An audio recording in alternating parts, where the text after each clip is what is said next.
agradecendo mais uma vez por esta oportunidade de poder servir. Para que possamos iniciar a palestra de hoje, façamos uma prece.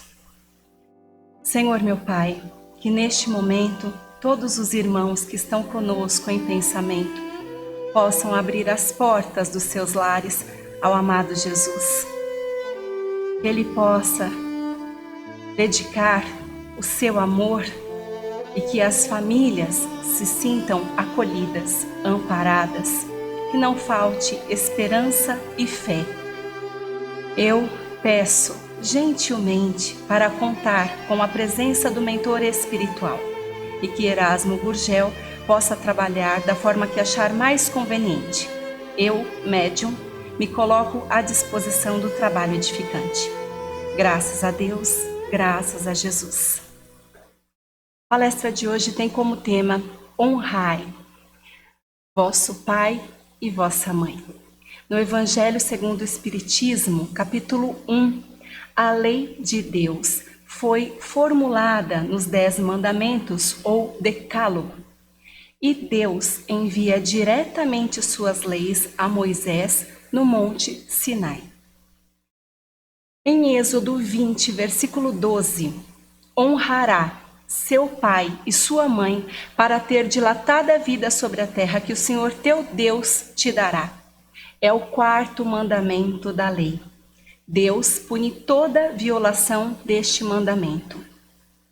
No Evangelho segundo o Espiritismo, capítulo 14, Kardec nos informa que honrar pai e mãe é consequência da lei de caridade e amor ao próximo, porque não se pode amar os outros sem amar os pais. Temos a obrigação de cumprir com os pais tudo o que manda a caridade. Honrar. A honra, nós temos um dever a mais, que é o da piedade filial. Ao amor, nós devemos acrescentar respeito, atenção, submissão e condescendência.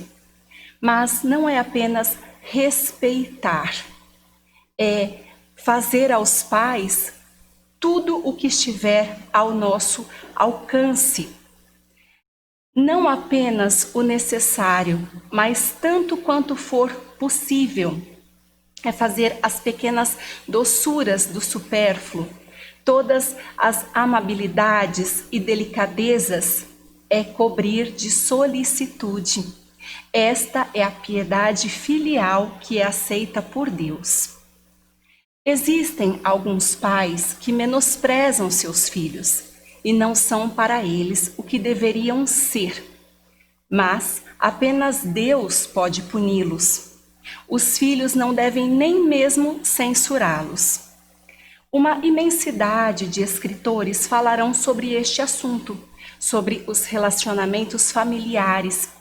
Erasmo Gurgel traz no livro Sob a Luz um importante relacionamento onde mãe despreza o filho e justifica esta animosidade com os relacionamentos de reencarnações anteriores. Jesus nos traz como a caridade retribuir o mal com o bem, ser indulgente com as imperfeições alheias. É quando nós devemos esquecer e perdoar os erros, amar até mesmo os nossos inimigos. Portanto, esta obrigação da caridade é muito maior com os nossos pais. No livro de Rodolfo Caligares, A Vida em Família, nós encontramos importantes informações sobre todo o ambiente familiar. Nós devemos passar para as crianças a hierarquia familiar. Pensemos que os nossos filhos, eles vivenciam no instituto familiar, o primeiro instituto social. Eles devem ser preparados no lar para que possam sair para a sociedade e vivenciar outros tantos núcleos sociais, na escola, no trabalho, na religiosidade. Portanto, esta criança que um dia formará sua própria família, deve ter base no lar. Ele precisa saber respeitar a hierarquia, onde o pai deve ser respeitado como pai, a mãe como mãe e deve também respeitar os seus irmãos. Os cônjuges também devem se olhar com respeito, desempenhando seus deveres adequadamente. Tudo isso para que os seres desta família consigam se aperfeiçoar, aproveitar ao máximo estas posições dentro do lar.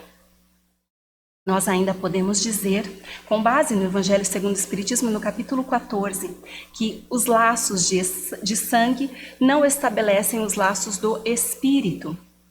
O pai não cria o espírito do filho, mas ele participa da sua formação corporal e deve participar ativamente do seu desenvolvimento intelectual, moral e espiritual para que progrida.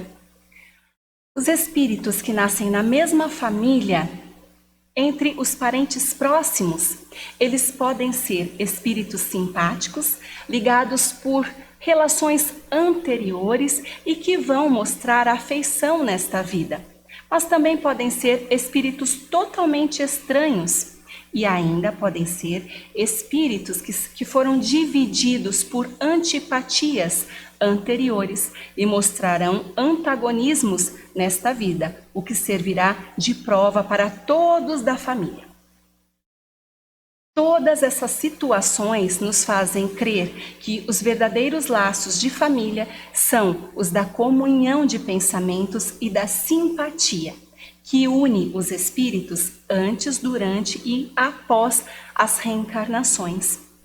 Kardec afirma que 2 espíritos que nasceram de famílias diferentes, eles podem estar mais ligados e sentirem-se como irmãos, muito mais do que aqueles que são irmãos de sangue. São aqueles amigos leais, aqueles afetos sinceros que se atraem, se procuram e se dão bem, muito mais do que se fossem irmãos consanguíneos. As famílias, por laços espirituais, elas são duradouras, elas são fortalecidas pela depuração e se perpetuam no mundo dos espíritos pelas migrações da alma. Já as famílias, por laços corporais, são frágeis como a matéria. Elas se dissolvem nesta vida mesmo com o passar do tempo. Não tem laços que os une, porque o que une realmente os espíritos são essas afeições sinceras, é este amor que não se acaba. No Evangelho de Mateus, capítulo 12, versículos 46 a 50, eis aqui minha mãe e meus irmãos, família por laços espirituais. Pois todo aquele que faz a vontade do meu Pai que está nos céus é meu irmão, minha irmã e minha mãe. Jesus, nesta passagem, não quis de maneira nenhuma excluir os seus familiares, não quis menosprezar os familiares que estavam à sua procura, de jeito nenhum. Jesus se aproveitou desta ocasião para demonstrar a todos aqueles que estavam envolvidos nos mesmos pensamentos que ele, para deixar claro que faziam parte da sua família. Continuando ainda no Evangelho segundo o Espiritismo, capítulo 14, ingratidão é fruto do egoísmo e revolta os corações honestos. Mas a ingratidão dos filhos para com seus pais tem caráter odioso. Nós concluímos que quando desencarnamos, abandonamos o corpo físico e passamos para o mundo espiritual, carregando tudo o que adquirimos aqui em forma de conhecimentos e também sentimentos. O amor que nutrimos por alguém, continuaremos nutrindo no mundo espiritual. Mas rancor, ressentimentos, qualquer tipo de necessidade de vingança, nós continuaremos apresentando no mundo espiritual, até que tenhamos a certeza de que precisamos nos modificar para nos aperfeiçoarmos. E é aí que, após anos de preces e meditação, o espírito pedirá para reencarnar entre aqueles que detestou, para que possa reparar, para que possa se reconciliar, e ele receberá um corpo nesta família. Mas viver entre aqueles que odiou é para ele prova terrível. Isso explica os ódios e repulsas nas crianças. Quando uma criança de mais tenra idade olha para os pais ou para os irmãos e não os tolera, nós, sabendo de tudo isso, devemos tratá-los com indulgência, com paciência, sabendo que pouco a pouco tudo isso se dissolverá à medida que nasça o amor, com paciência, indulgência e abnegação. A missão é encaminhar a alma a Deus. Se nós cumprimos esta missão, nós recebemos a recompensa e devemos nos lembrar que os cuidados e a educação podem facilitar o processo de aperfeiçoamento e felicidade futura. Mas, se nós fracassamos nesta missão, se nós permitimos que ele se atrase porque negamos os cuidados e todos os afetos, nós teremos como castigo vê-lo entre os espíritos atrasados e pediremos para reparar. E teremos sim uma nova chance, uma nova reencarnação, onde poderemos finalizar a tarefa que foi iniciada nesta. E um dia, aquele filho que foi ingrato poderá lhe dedicar todo o seu amor. Nós ainda podemos dizer que existem mães que deveriam cumprir adequadamente suas missões, eliminando os maus princípios dos seus filhos. Mas, ao invés disso, estimulam estes maus princípios por descuido ou fraqueza. No berço, as crianças manifestam os seus instintos. Os pais devem estudá-los para combater o mal. Lembrando que todos têm virtudes, nós devemos estimulá-las. Mas os vícios morais, eles devem ser eliminados. Nunca com agressões físicas ou verbais, nunca com castigos ou humilhações, sempre com bons exemplos e conselhos. Sabem aquela frase? Faça o que eu mando, mas não faça o que eu faço? Quando eu tive a minha primeira filha, eu pensei, o que será que um dia ela vai pensar de mim?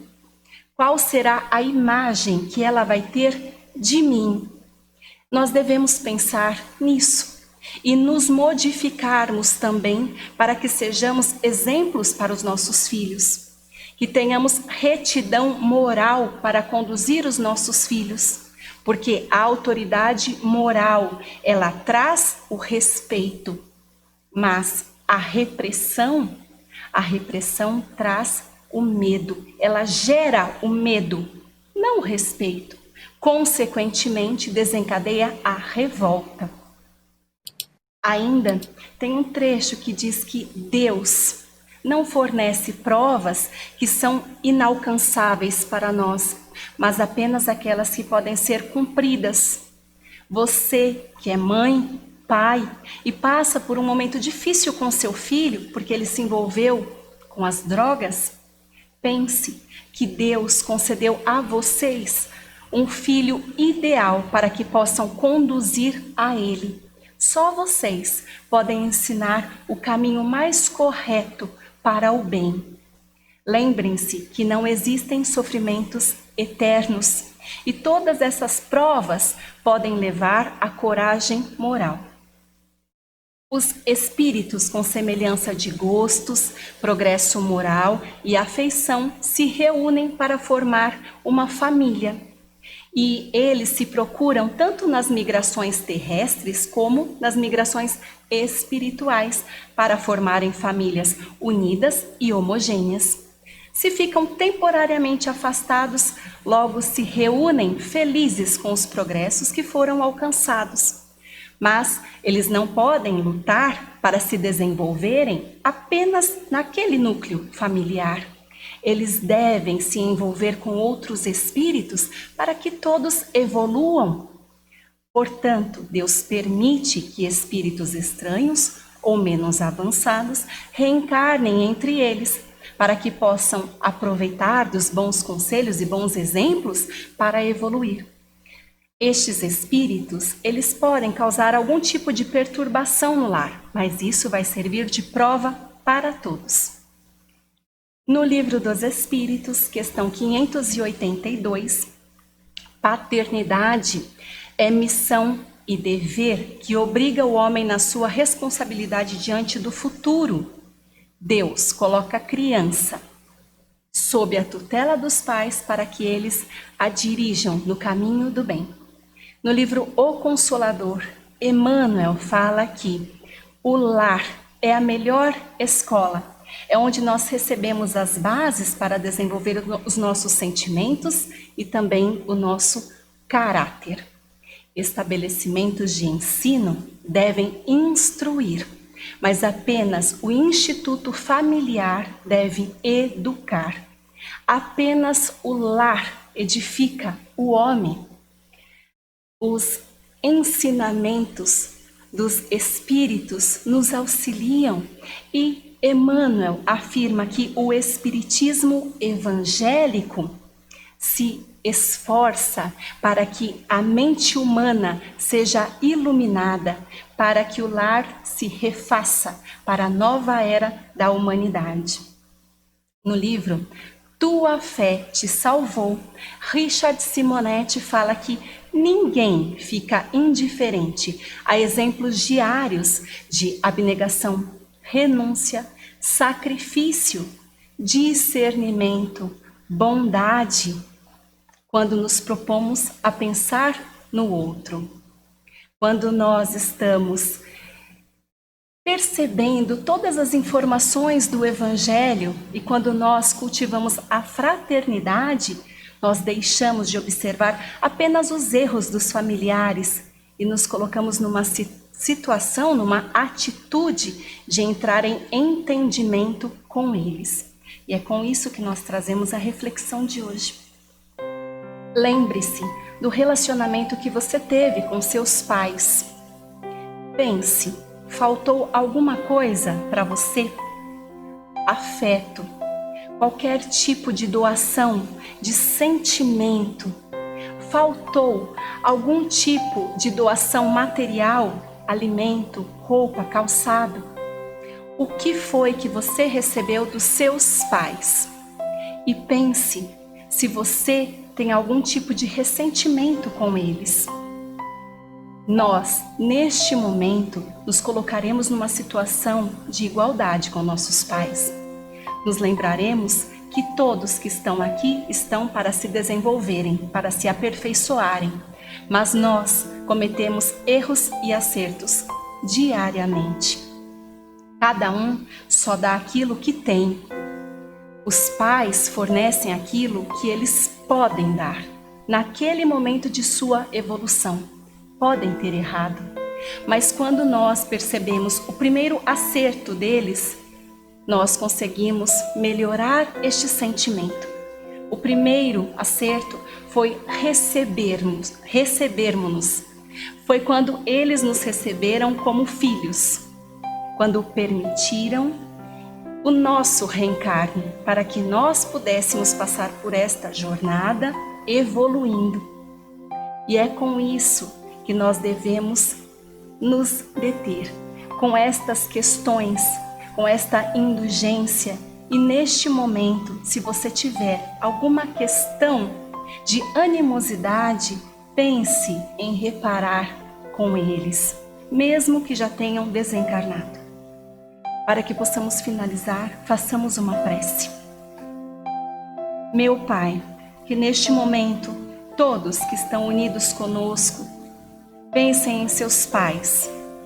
E onde quer que eles estejam, Senhor, Se os meus irmãos nutrem qualquer tipo de ressentimento contra seus genitores, limpe os seus corações, Senhor. Auxilie para que eles possam olhar para os seus genitores com caridade, com afeto. E eu te peço, Pai, que eu seja a filha ideal para os meus pais, possa cobri-los de afeto, que eu possa compreendê-los e que nada falte para eles, Senhor. Saúde, paz e amor. Agradecendo ao amigo Erasmo Gurgel por este momento. Graças a Deus, graças a Jesus. Muito obrigada.